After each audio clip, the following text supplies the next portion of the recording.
talking with Carol Wright here, and you're from, I'm taking it Eastern Kentucky Power also? No, I'm from Jackson Energy. I'm the president and CEO of Jackson Energy. You're down there with Rodney then? That's exactly right. I met Rodney before one of our car shows. Okay. Carol, can you tell us a little bit what's going on tonight, what to expect? Yes, Jackson Energy wanted to have an informational meeting for the members of Clay County. Our purpose is, one, to show them the video that was produced here in Clay County that sends the message to the rest of the state and other states about the devastation of eliminating coal jobs in our region. Well, no, in addition to that, we're also going to talk about how the new proposed EPA rules and regulations are going to affect Jackson Energy and our members. And lastly, we're also going to show what Jackson Energy is doing as far as economic development and a video and some initiatives that we're going to take upon ourselves to try to bring new industry into our region to create jobs. So that's basically the meeting. We're trying to inform our members of what we're doing.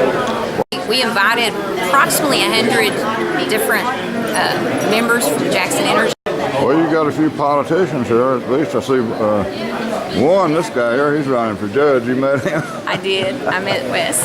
Yeah, he's a nice guy. Yes. And I've seen that video, Carol. Matter of fact, this fellow here, that's Wes's dad. Mm-hmm. He was in the video. He was in it. How you doing, Wes? Good to see you, man. You politicians never miss a chance, do you? No, not to get out, no. We're running for county judge. I'll be the independent in November. Independent candidate. We've had, I believe Jesse Ventura was his name. He was independent. He's the governor of Minnesota, I believe it was.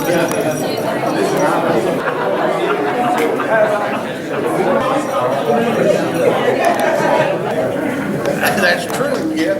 But you know, the thing about it is you have to have yours combed. I just let mine go. I'll wait for these nice folks to go too. Yes, we do.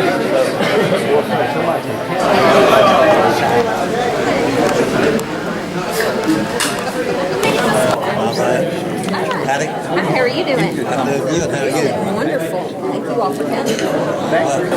Are you the right girl? Yes. You probably know most of them, but I want them to be recognized in case you have a question later that we don't answer. You know who to go to see. So these are the Jackson Energy employees here. Thank you. We also have several representatives from East Kentucky Power. And if you're not familiar, East Kentucky Power is our wholesale power supplier, and they're headquartered in Winchester. And those representatives and employees are here tonight. And I just want to introduce them to let you know who they are, because you don't see their faces very often. If you'll stand when I call your name, I would appreciate it. We have Nick Comer, who's the manager of external affairs. And you're going to be hearing from Nick here in a few minutes about some EPA regulations. We also have Kevin Osborne. He's in the back in the dark blue shirt. He's the manager of communications. We also have Randy Buckman, who's right next to him. He's the creative director. We also have Jeff Holman, who's the manager of member services.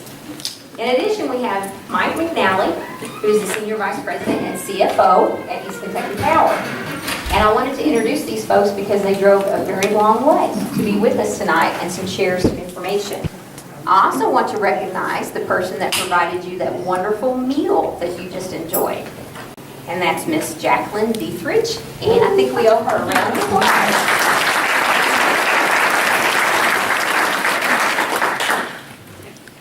We also have with us tonight representatives from Congressman Rogers' office. That's Miss Shannon Rickett. We also have Senator McConnell, represented by Donna McClure. Thank you for coming. As I mentioned in the letter, we called this meeting to share some very important information with you. And tonight we're briefly going to talk about those topics. As I mentioned earlier, we're going to talk about the EPA regulations and how they're going to affect Jackson Energy and you, our members. We're going to briefly go over the programs that Jackson Energy has to help you control your electric consumption and basically your monthly bill. And finally, we're going to talk about Jackson Energy's economic development initiatives and what we're going to do personally to try to help this region and stimulate the economy. I hope you enjoyed your meal, and if you're still eating, please continue to do so. I'm going to turn it over now to our moderator for this evening, and that's going to be Larry Lakes, who's our Vice President of Consumer Services at Jackson Energy.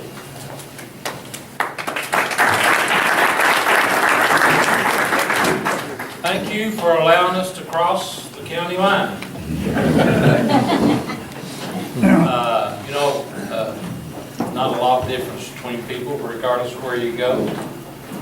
We're all country folk, and I felt right at home talking with some of you tonight, and I hope that you likewise feel the same towards us. Hey, we're Plain people. We're the electric provider for this area. Clay County is one of our largest counties that we serve.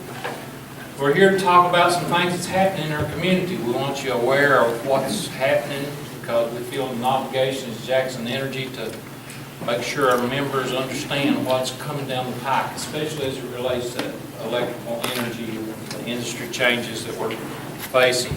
It's no secret what's happened to coal. Clay County probably represents one of the largest counties that was into coal big time at one point in time. And it's kind of gone downhill. Coal's kind of gone downhill. We've had some legislation recently and some regulations that got implemented in the EPA. Some of the regulations affected new coal-fired generation plants. 90% of all electricity generated in the state of Kentucky is generated with coal. Okay, we're sitting in the coal fields of Kentucky. It's been good.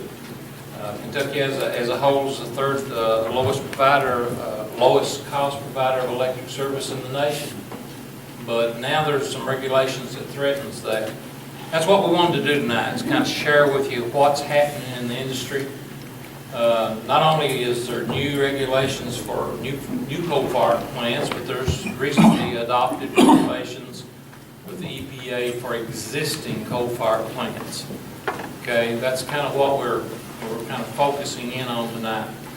East Kentucky Power, which is our wholesale power provider, has so graciously put together a little video that we're going to start the program out with tonight. It puts a face and a community on the end result of what some of the regulations are doing to our communities, doing to our families, doing to our economies. And many of the people, some of the people in our crowd tonight actually participated in that video, and we want to thank you for that. But we wanted to put a human face on some of the things that was getting ready to come down the pike with EPA regulations. So we're going to start out with this video and see if you recognize some of the folks. Over the last few years, coal mining jobs in eastern Kentucky have vanished at an astounding rate.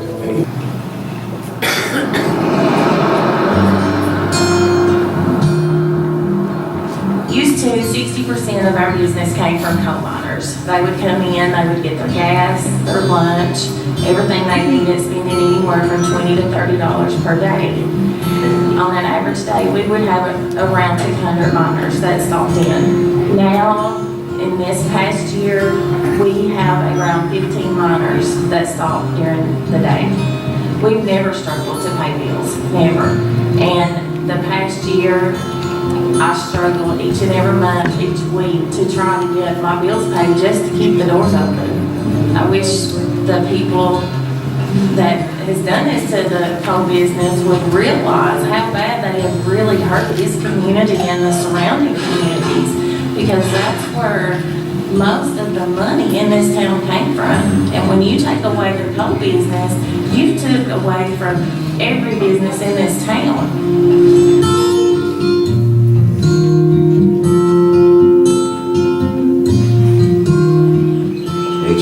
Definitely been a financial struggle.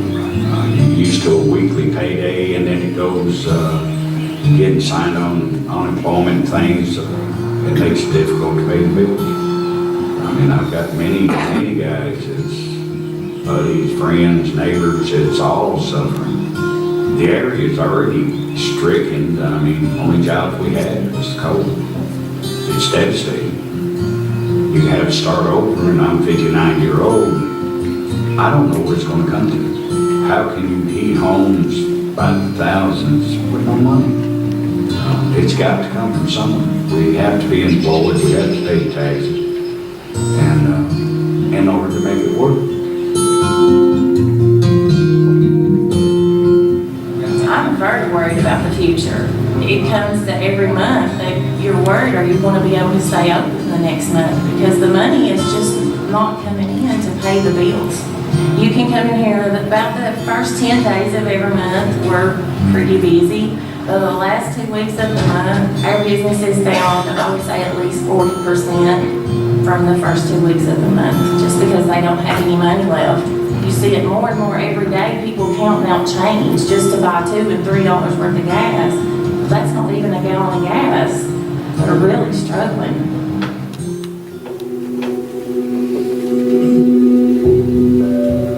I had Garrett Furniture Company, which was one of the largest companies in this part of the country here, and I also had Big Pig's Pump Shop at the same time.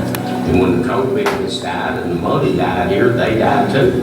Like every other business, go downtown and look. Our whole downtown Manchester is dead. It's a bank and a city police department.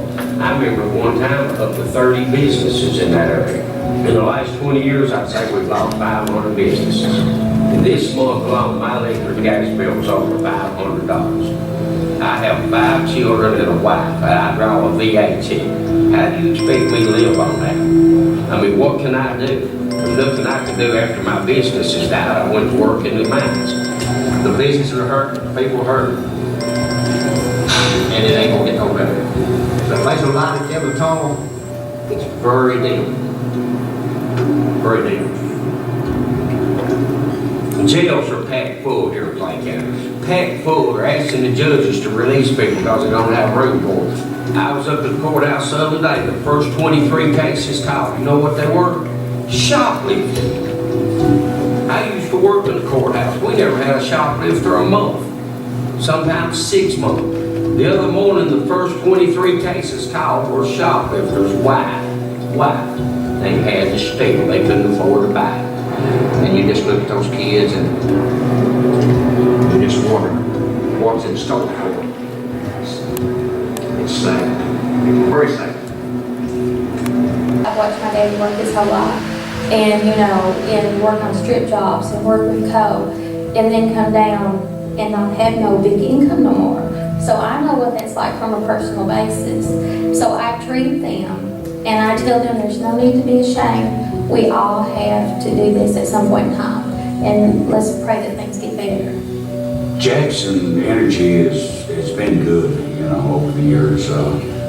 They'll let you make partial payments.